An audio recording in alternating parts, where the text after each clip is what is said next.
Você quer apoiar o nosso canal e nos ajudar a produzir mais conteúdo para você? É simples. Basta você acessar o link da lojinha na descrição sempre que precisar comprar algum produto. Com este simples gesto, você estará nos ajudando muito.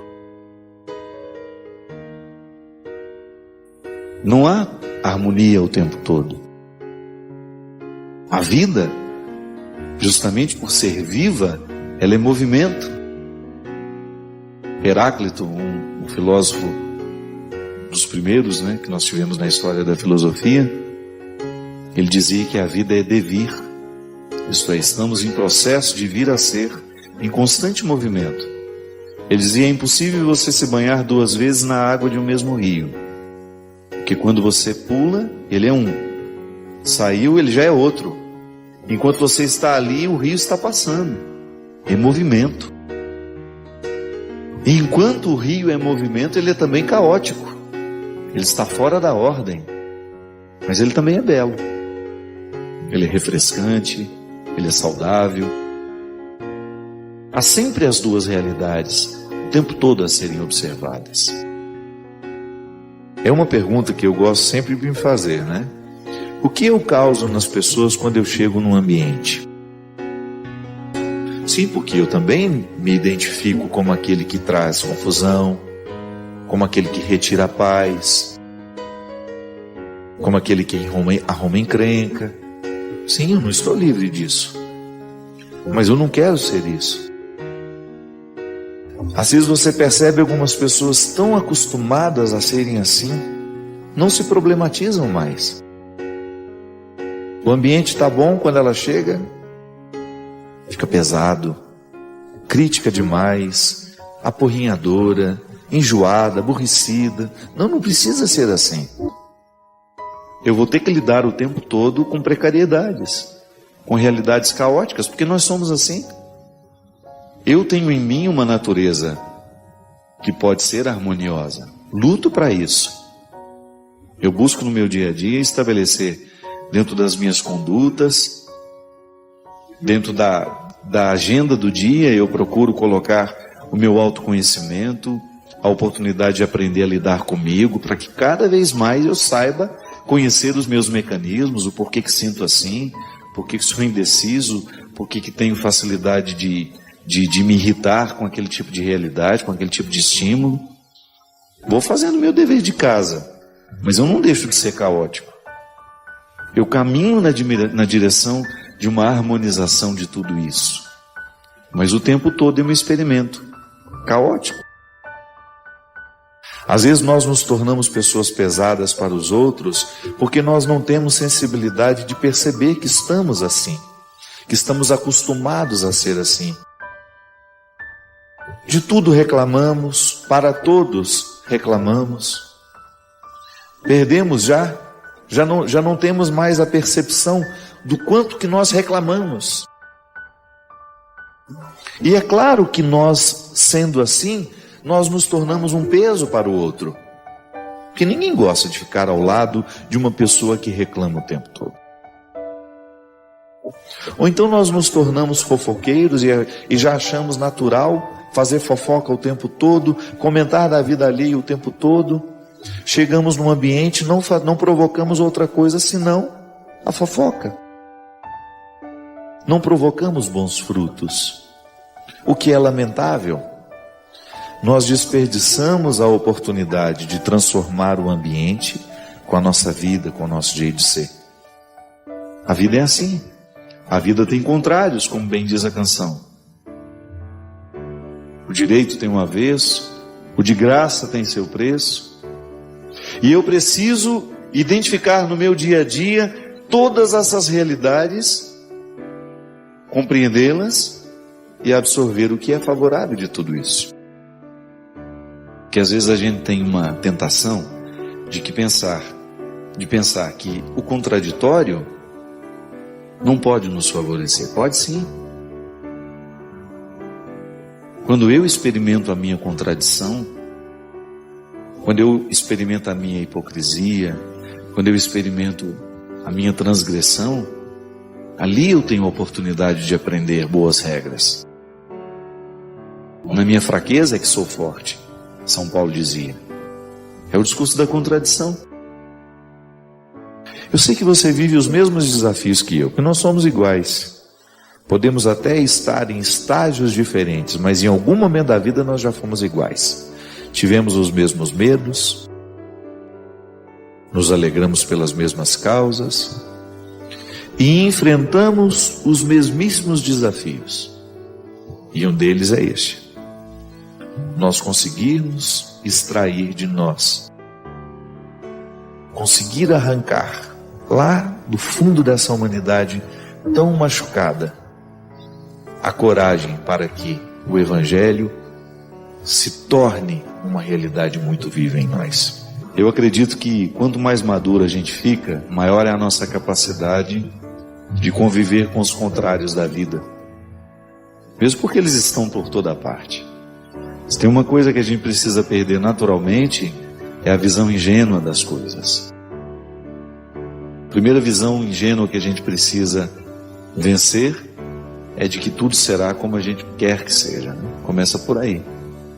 Já é um salto de maturidade quando a gente descobre que não, o mundo não vai girar, as coisas não vão ser do jeito que a gente imagina que tem que ser. Toda a realidade está imersa num processo vivo que dá a ela uma característica de ser também caótica. É essa oportunidade diária que nós temos de oferecer ao outro o que Cristo já fez no nosso coração. As barreiras que Ele já derrubou dentro de nós, ou tudo aquilo que nós já conseguimos alcançar de nós, por força do empenho diário, de poder escolher entre aquilo que nos foi dado geneticamente e aquilo que nos foi condicionado socialmente. Esse espaço de escolha como uma oportunidade maravilhosa de você trabalhar o seu temperamento, de você vencer os obstáculos que você tem na sua história pessoal, que lhe foram dados por outras pessoas. E a maturidade é justamente quando você começa a compreender o mundo sem as ilusões de que tudo será harmonioso. Vencer essas ilusões, essas compreensões infantis, primárias em nós, é tão fundamental até mesmo para a gente estabelecer bons relacionamentos, né? Você precisa partir do princípio de que você pode amar uma pessoa, que você pode estabelecer um vínculo com ela, mas que não será perfeito. O único amor perfeito que existe é aquela rosinha que existe nos jardins. É o único que a gente conhece. Todos os outros são marcados por qualidades e limites. E só é possível viver o amor, viver os bons relacionamentos, se a gente tiver essa consciência iluminada de que não serão perfeitos. Aqui, hoje nós estamos falando que muitas vezes o nosso amor pode ser fruto da nossa carência. É disso que Jesus fala. Quando eu não sou livre para amar, quando eu estou amarrado às minhas necessidades, eu quero amar para ser amado também. Eu quero amar para ser admirado pelo outro. Eu quero fazer um gesto de caridade para que isso possa repercutir e os outros venham me admirar. É toda uma preocupação com a exterioridade. O amor que eu amo tem que primeiro agir nas dimensões mais profundas da minha vida. Lá onde tudo é bastidor. Lá onde não existe publicidade. Nós estamos justificados o tempo todo. A gente finge ser cristão o tempo todo. E fingimos bem. Expulsamos, rejeitamos. Você acha que eu não observo isso em mim todos os dias? Sem medo. Sem medo de reconhecer aqui para você. Tantas vezes eu sou hipócrita. Porque não sou capaz de fazer as mesmas escolhas de Jesus. Porque não sou capaz de reconhecer o que de fato precisa de mim. Onde é que eu preciso exercer a realeza de Jesus? Sem vaidade, sem excessos, sem prepotências, sem arrogâncias. Até mesmo nas ideias. Porque isso é interessante, minha gente. Quando uma pessoa tem esse Deus vivo, natural em si, ela agrega naturalmente para perto dela muitas outras pessoas que querem viver a mesma experiência. Aí você entende o porquê que o Evangelho é contagioso. Que uma pessoa verdadeiramente convertida ao Evangelho, ela se torna um atrativo, não no sentido de superficial de ser uma atração, não, mas de provocar a atração, de ser um ponto de convergência. Sim, nós experimentamos muito isso dentro da nossa casa. Quando você identifica que existem algumas pessoas, geralmente é o pai, a mãe, ou uma tia, uma avó, alguém que tem essa força, esse carisma de agregar. Como Deus se utiliza dessas pessoas para harmonizar situações difíceis, criar paz num contexto de dificuldades, de ser aquela pessoa ponderada que nos ajuda a entender o meio termo. Essas pessoas são fundamentais na vida humana. Se a gente quiser pensar o nosso cristianismo com muita responsabilidade, teremos de passar a nossa reflexão por esse crivo. No que acreditamos? No que fazemos com o que acreditamos? E em que ponto dessa história, dessas muitas contradições que estão no mundo, nós nos situamos? Muitas coisas no meu jeito de ser não foram escolhidas por mim. Eu herdei, trouxe das influências dos que estiveram ao meu lado no momento em que eu estava sendo formado. Mas a gente sabe que entre aquilo que nos foi dado geneticamente e aquilo que nos foi dado socialmente, existe um espaço reservado para a escolha. Nós acreditamos nessa liberdade de você ter condições de escolher o que você quer ser, ou então de você pelo menos ter o direito de escolher um pouco daquilo que lhe foi dado, ou até mesmo nas suas determinações genéticas, do seu temperamento, de você ter o direito de administrar um pouco isso, né? Para você não ser refém do condicionamento que você acabou herdando. Então eu quero escolher ser também uma pessoa que provoca isso onde chega. Uma pessoa conciliadora, uma pessoa que harmoniza, que traz alegria. Isso é um fruto do Evangelho em nós.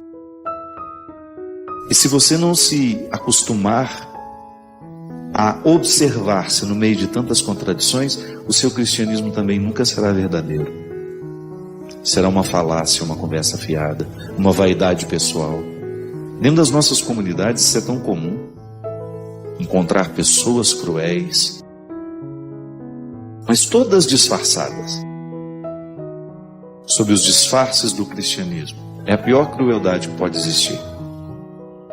Porque se você lida com uma pessoa sabendo que ela é má, agora quando você lida com uma pessoa disfarçada de boazinha, exercendo-se em seu papel, ela sendo ela, né? Arquitetando toda aquela crueldade, isso é extremamente destruidor. Você destrói a fé de uma pessoa assim. De nada vale a gente fazer para o outro ver que estamos fazendo, minha gente. O que de fato transforma é aquilo que repercute dentro de nós, da nossa oração, do nosso jejum. Não rezo para o outro ver que eu estou rezando. Não, eu rezo é para que o Deus que está no escondido possa ser encontrado pelo meu coração. Eu não faço jejum para que o outro fique me admirando. Não, não. É para que esse jejum repercuta na minha alma. É para que esse gesto de caridade tenha uma repercussão dentro de mim e me faça avançar na direção desse cristianismo cada vez mais maduro. Não quero alimentar em mim uma religiosidade, uma espiritualidade desumanizada, sem repercussões humanas. Não faz sentido. Este Deus que eu preciso buscar está no escondido. O cristianismo, minha gente, nos coloca educação, nos coloca gentileza. Então antes de fazer um discurso, eu estou vivendo. E é vivendo que as pessoas vão me identificar como cristão ou não. Se o nosso cristianismo necessitar do nosso discurso o tempo todo para que a nossa identidade cristã seja dita ao mundo, alguma coisa está errada. Esse poder transformador que é o cristianismo em nós, que nos ilumina para ser um sinal de vida na vida do outro, esse cristianismo é vivo, ele é existencial. O cristianismo começou porque eles eram proibidos de se manifestarem. Ele começou nas catacumbas, lá onde os mortos eram enterrados. Depois que o cristianismo foi para as catedrais, para os lugares lindos, muita gente esqueceu das catacumbas. Mas o verdadeiro cristianismo se faz nas catacumbas, quando nós descemos na miséria e somos encorajados pela força do Espírito a iluminar tudo o que é miserável, para que isso seja transformado pela misericórdia de Deus. Somente depois a gente tem o direito de subir e celebrar na catedral. Quem não vive a dimensão silenciosa, obscura do seu cristianismo, jamais vai admirar e compreender o verdadeiro significado da catedral. Quem quer o cristianismo de vitrine, nunca vai chegar ao coração de suas questões. E aí o nosso discurso é apenas uma consequência da nossa vida. O que a gente vai evangelizar é vivendo. O vizinho vai saber que nós somos uma família cristã pela nossa capacidade de ser uma vizinhança saudável, amiga, fraterna, solidária, capaz de respeitar as regras sociais. Eu canso de dizer isso aqui, né? Quando eu ponho fogo no meu quintal, além de prejudicar o meio ambiente, eu estou prejudicando a saúde de quem mora do meu lado. Quando eu ponho um som alto na minha casa, eu estou desconsiderando que de repente possa ter alguém precisando descansar do lado, que não gosta da mesma música que eu. Quando eu não sou capaz de viver socialmente as regras que tornam a vida suportável, eu estou abrindo mão do meu cristianismo. Quem quiser a vitrine do Evangelho,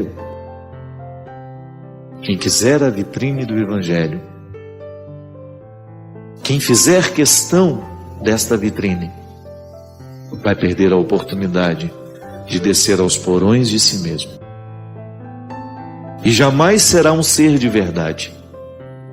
Poderá até viver admirado pelos outros, mas não vai admirar-se. Não vai ficar feliz com as escolhas que fez. Porque em última instância, o que nos realiza não é o reconhecimento que o outro nos oferece, mas é aquele que à luz do Espírito de Deus a gente se oferece. É aquela sensação boa de que descemos nas catacumbas, vimos de perto as nossas misérias, e a lanterna da misericórdia de Deus nos deu o direito de celebrar na catedral. A celebração da catedral, do prédio suntuoso, da vitrine do cristianismo, digamos assim, só é verdadeira se a gente desceu nos porões das catacumbas. Deus não pode fazer nada com as nossas obras se Ele não possuir o nosso coração. Quando eu percebo que estou dando a Deus apenas as minhas obras, porque na verdade o que são as obras? Uma oportunidade que Deus tem de mexer no meu coração. Então muitas coisas na minha vida não se tornam realidade é porque eu não faço a minha parte. Você mesmo, você sabe que isso é uma realidade. Quantas vezes você também ficou pedindo a Deus, não fez a sua parte, e porque não fez a sua parte, o milagre não pôde acontecer na sua vida. Tá certo que Deus é livre para nos dar a quem pede e a quem não pede. Mas eu acho muito interessante quando nós espiritualmente exercemos uma forma de orar que permita o silêncio nos mostrar o que é que Deus quer de nós, o que é que Deus quer nos dar. Aí você vai ver mesmo, meu Deus do céu, eu estou pedindo a Ele uma folha, quando na verdade Ele quer me dar o livro. Mas para me dar o livro, eu preciso fazer um movimento de transformação em mim, porque esse livro não vai cair do céu. Nós também podemos ter este poder dentro de nós. Herdar as forças do céu, para que você também, na sua comunidade, na sua casa, no seu local de trabalho, você exerça este papel de ser alguém que traz Deus naturalmente para o seu ambiente, através do seu jeito de ser. Essa é a maior riqueza, minha gente, que nós cristãos podemos oferecer ao mundo. Não é o nosso discurso, não. O discurso ele é importante em alguns momentos. E você conta nos dedos as oportunidades que você tem de fazer discurso. No mais, a evangelização que nós realizamos é com as nossas atitudes. O que faz a minha mão direita, a esquerda não deve ficar sabendo.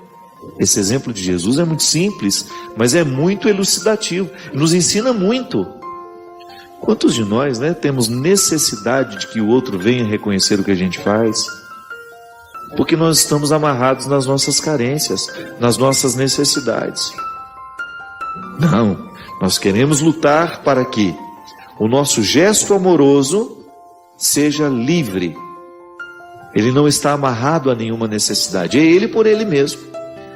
Eu ficava pensando, qualquer pessoa que na minha vida possa exercer esse poder, de tornar bela toda coisa feia, de ser clarão no alto da serra. Sim, nós fazemos a experiência de passar pela vida, ou de ter na nossa vida, algumas pessoas que têm esse poder mágico mesmo, de nos iluminar com o amor que ama, de nos ensinar essa bondade que tudo perdoa. E o bom é que essas pessoas, elas contaminam. A gente quer ser assim também. Quando a gente convive com uma pessoa assim, nós vamos vivendo um processo de assimilação do outro em nós. Eu fico pensando, minha gente, que o nosso cristianismo não pode ser mensurado. Eu não tenho como dizer o tanto que eu já sou cristão. Você também não tem como medir, pegar uma régua e dizer, olha, eu já tenho quantos metros aqui de cristianismo dentro de mim. Mas há um termômetro interessante.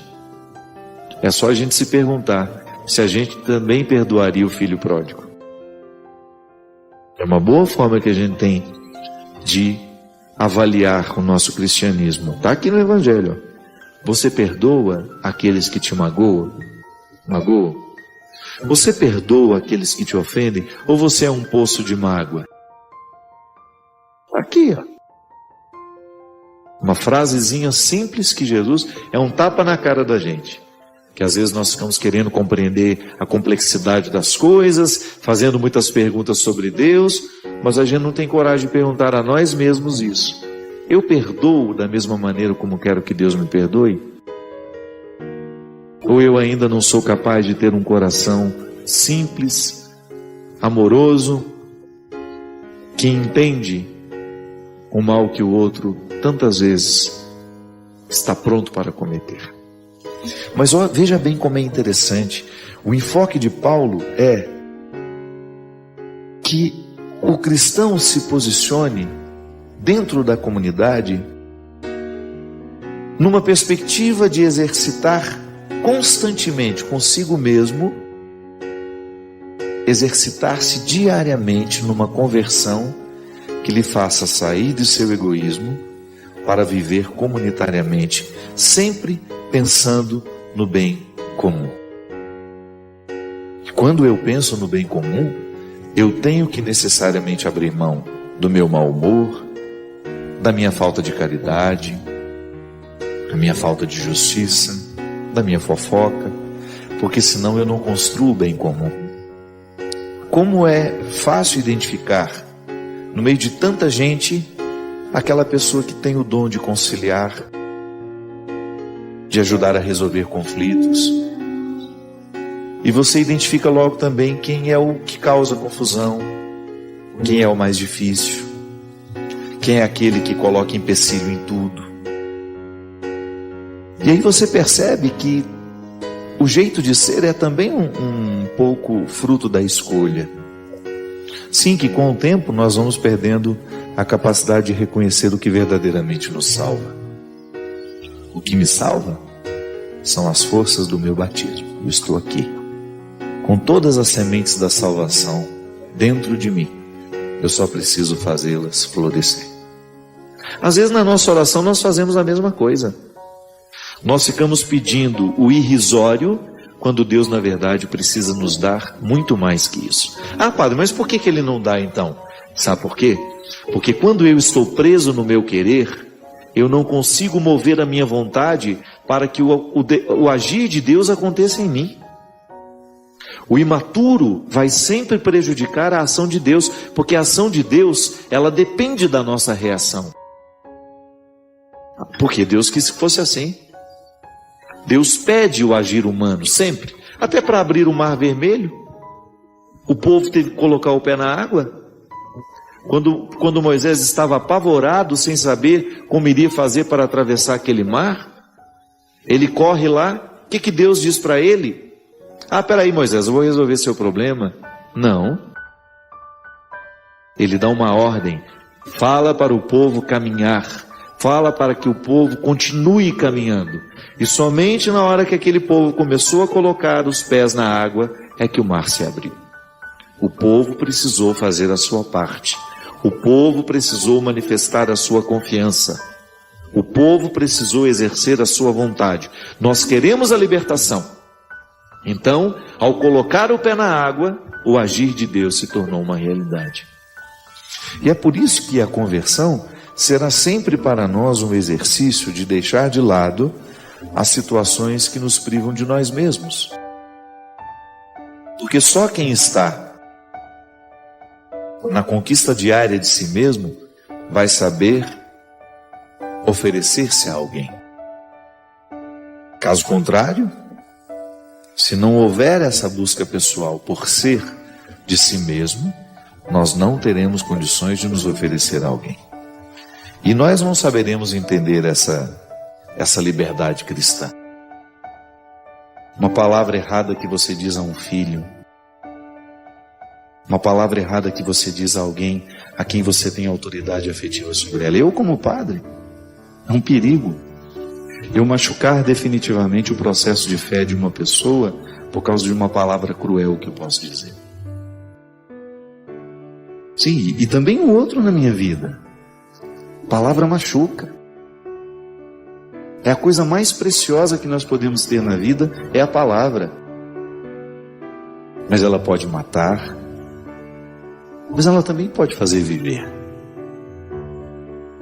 Um carinho pode matar, pode, se ele for mal intencionado, se ele for abusivo, se ele for desrespeitoso, se ele estiver quebrando uma inocência. Tudo nos é permitido, mas nem tudo nos convém.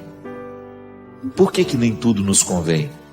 Porque se eu identificar que aquele comportamento, que aquela escolha vai me prejudicar na minha relação com a minha família, com a minha casa, com aqueles que diretamente estão ligados a mim, por amor a eles, eu preciso não aceitar. Eu preciso retirar da minha história. Livre-se. Livre-se do cristianismo de vitrine. Não transforma ninguém. Queira o cristianismo que te coloca uma única lanterninha na mão, que é a misericórdia de Deus, para você ter condições de descer ao porão das suas necessidades, dos seus pecados, das suas misérias. Não se iluda com a vitrine, lá onde você está bonito, iluminado e admirado pelos outros. É lá no fundo, é no calabouço. O cristianismo é um movimento que nos faz descer as escadas. Quanto mais eu desço essas escadas, mais eu vou conhecendo as estruturas da minha vida. E volto a dizer, quando nós vivemos os benefícios dessa transformação que o Evangelho nos traz, aqui inclusive tem uma passagem que eu gosto muito. São Paulo chama isso de trazer para a vida do homem a glória de Deus. Então eu, na oportunidade que eu tenho de substituir as minhas realidades humanas, que são naturalmente precárias, porque eu sou humano, por mais que eu consiga ser uma pessoa boa, eu sempre tenho a minha natureza humana que é invejosa, encrenqueira. Então eu tenho um contexto de realidades humanas que eu preciso administrar o tempo todo. Mas a minha vocação cristã me coloca na possibilidade de ter essa glória de Deus em mim. Mas eu preciso buscá-la, tornar-se um referencial de pessoa que é capaz de converter o que é feio em bonito, de acender uma luz por onde passa, de ser uma luz no alto da serra. Sim, minha gente, nós não temos outra pretensão, é essa. Então eu quero ouvir esse conselho de Jesus aqui. Eu não quero dar ordens a Deus, eu quero ouvir dele o seu conselho. E o momento de oração, o momento da contemplação, é um momento privilegiado de ouvir a voz do Senhor na nossa vida. É claro que na nossa oração nós temos o direito de dizer a Deus o que a gente quer, o que a gente precisa. Mas o silêncio, ele será muito mais eficaz, sabe por quê? Porque nem sempre a nossa palavra alcança o que de fato a gente precisa pedir a Deus. Porque pode ser que o que eu queira que Deus faça para a minha vida não seja o que de fato eu preciso. Às vezes o meu querer é muito superficial. E eu fico insistindo em pedir a Deus aquilo que eu quero. E pode ser que ainda não tenha acontecido e eu fico chateado com Deus, mas é porque aquilo que eu quero não é o melhor para mim. Então é tão mais interessante a gente ficar diante de Deus, dando a Ele a liberdade de nos mover, né? De nos dar aquilo que de fato a gente precisa, ainda que a gente não saiba o que é. Sim, precisamos tomar cuidado com isso. Nosso desejo hoje é de alcançar o seu coração, de fazer bem a ele, através de uma palavra que possa ajudar a pensar, ajudar a viver, a sentir. O bonito da religião é a gente descobrir que o discurso não pode só nos entorpecer, mas também não pode retirar as nossas esperanças. Ele tem que ser essa mistura bonita de terra e de céu, para a gente ter sentido, para a gente continuar sabendo que o discurso diz respeito a nós. Eu não sou só terra, também não sou só céu, sou a mistura dos dois. O discurso da misericórdia passa o tempo todo por este caminho.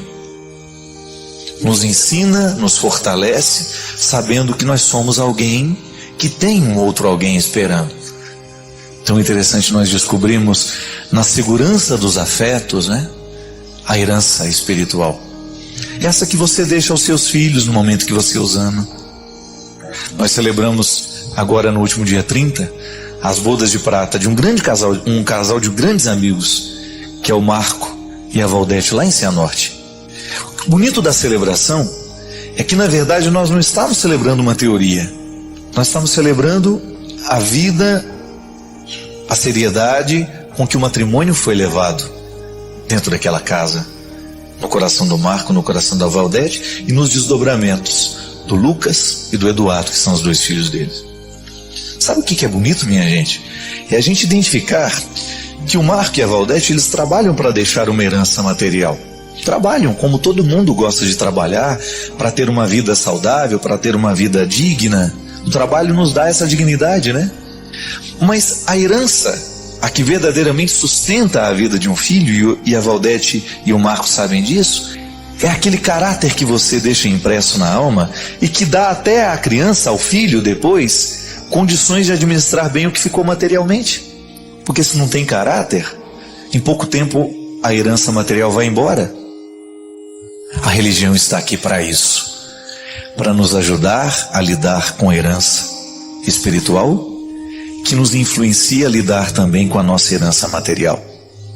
A grande herança espiritual que o cristianismo nos dá coloca dentro de nós a dimensão de um amor que nos corrige, de um Deus que nos chama a atenção porque nos quer melhores. Isso é educar para o caráter. Isso é você deixar marcas indeléveis, isso é, não saem.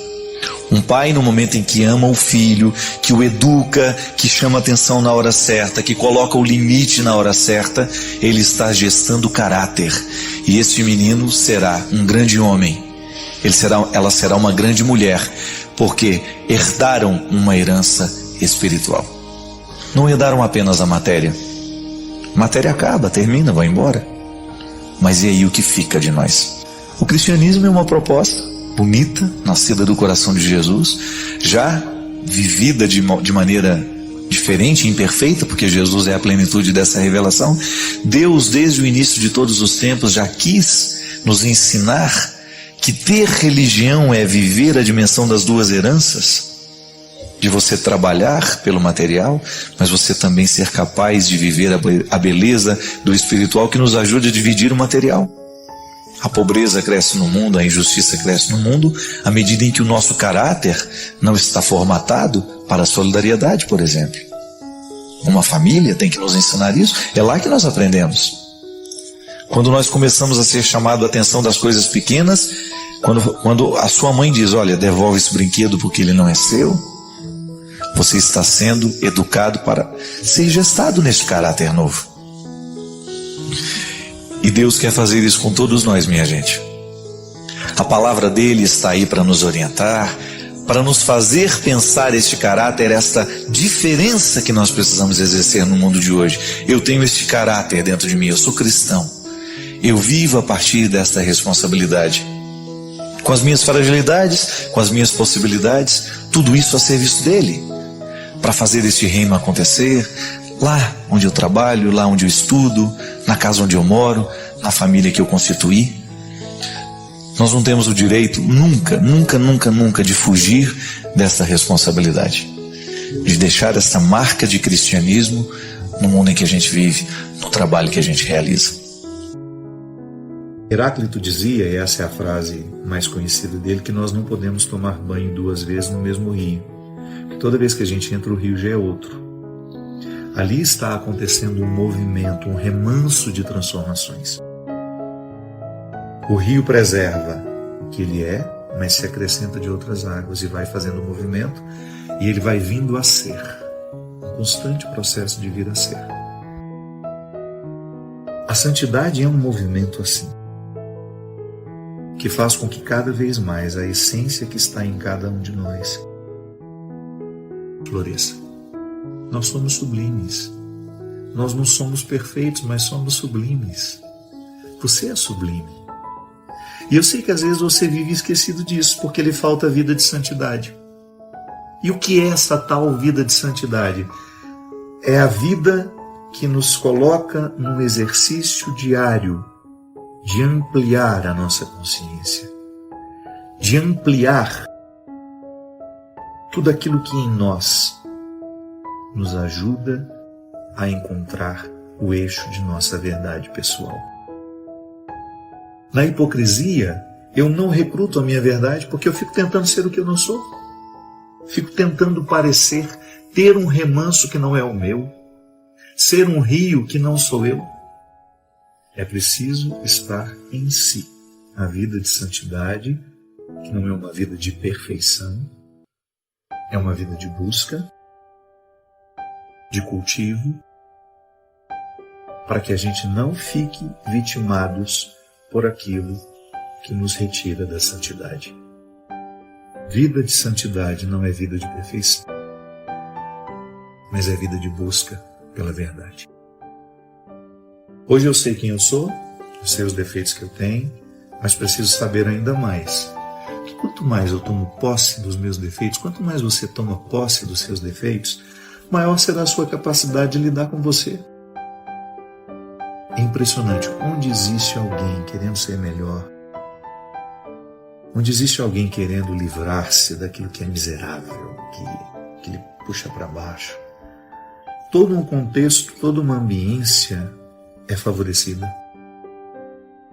No seu ambiente de trabalho, por exemplo, se cada uma daquelas pessoas que compõem aquele ambiente decide ser cooperativo, ser cooperativa, deixar de lado a fofoca, deixar de lado o preconceito, o ambiente de trabalho fica ótimo, fica muito melhor.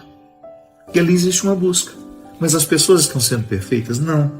Elas continuam errando. Só que elas erram menos porque elas estão mais conscientes dos erros que já cometeram na vida. Como é que eu identifico que a santidade está acontecendo em mim?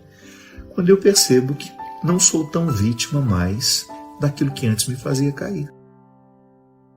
Então, se eu tenho a tendência à fofoca, toda vez que a minha língua coça para falar, eu posso até começar, mas de repente, meu Deus, não é isso que eu estou querendo para mim. Toda vez que eu exponho a vida de alguém, toda vez que eu falo mal de alguém, eu estou me expondo muito mais do que estou expondo aquela pessoa. O que me agrega como ser humano falar mal de alguém? Isso é vida de santidade. Quando você continua tendo a tendência de falar mal dos outros, mas você escolhe não falar. Tá vendo? Você não está perfeito, mas você está atento às suas imperfeições. Para que elas não prevaleçam, para que elas não fiquem muito maiores do que você, para que você não fique minada na sua incapacidade de decidir pelo melhor. Sabe, minha gente, o mais triste de viver na imperfeição, ser vítima dela, é porque a gente pouco experimenta a satisfação de ser quem somos. E não se engane, aquela pessoa que não tem nenhum escrúpulo, nenhuma vontade de ser melhor, não faz nenhum esforço para superar aquilo que nela é precário, não se iluda. Essa pessoa está construindo um lugar de muita infelicidade. Pode ser que nem demonstre, mas a infelicidade já está ali. Toda vez que você ler um comentário maldoso, que alguém deixou ali, seja numa rede social, hoje é o lugar em que as pessoas mais manifestam essa crueldade, essa maldade, não rebata não. Não retruque, não entre na briga, sabe por quê? Deve ser muito triste ser aquela pessoa. As ofensas que nos doem são as que revelam as verdades que queremos ocultar. Quando não estão minimamente alinhadas à nossa verdade, nem nos abalamos. Entram por um ouvido e saem pelo outro. Muito bem, algumas pessoas imediatamente disseram, mas quando alguém nos calunia, é impossível a gente não ficar ofendido e aquilo não tem nada a ver com a nossa verdade. Claro, mas aí veja bem, eu não disse as calúnias que nos doem, eu nos disse as ofensas. Ofensa, na sua grande maioria, são situações que nos doem justamente porque estão conectadas a uma verdade que nós não gostamos de reconhecer. Se ofendeu, é porque de alguma forma despertou aquilo que você não gosta de mostrar. Pôs na vitrine aquilo que você faz de tudo para colocar debaixo da mesa. Calúnia é quando não há nenhuma conexão com a nossa verdade. O outro inventou uma história. Entra num ouvido e sai pelo outro, só vai doer o tempo de passar de um ouvido para o outro. Não é uma situação que nós vamos buscar alimentar, que nós vamos fazer ficar mastigando, né? Como a gente fala na linguagem rural, ficar ruminando. Não. Entrou no ouvido, saiu pelo outro. Agora, se o outro ofendeu, eu acho que sempre vale a pena perguntar, por que me ofendeu? Será que tem alguma conexão com a minha verdade? E se tiver, não perder a oportunidade de alterar. Afinal de contas, até quem não nos quer bem pode nos ajudar a crescer quando nos ofende, desde que a gente queira.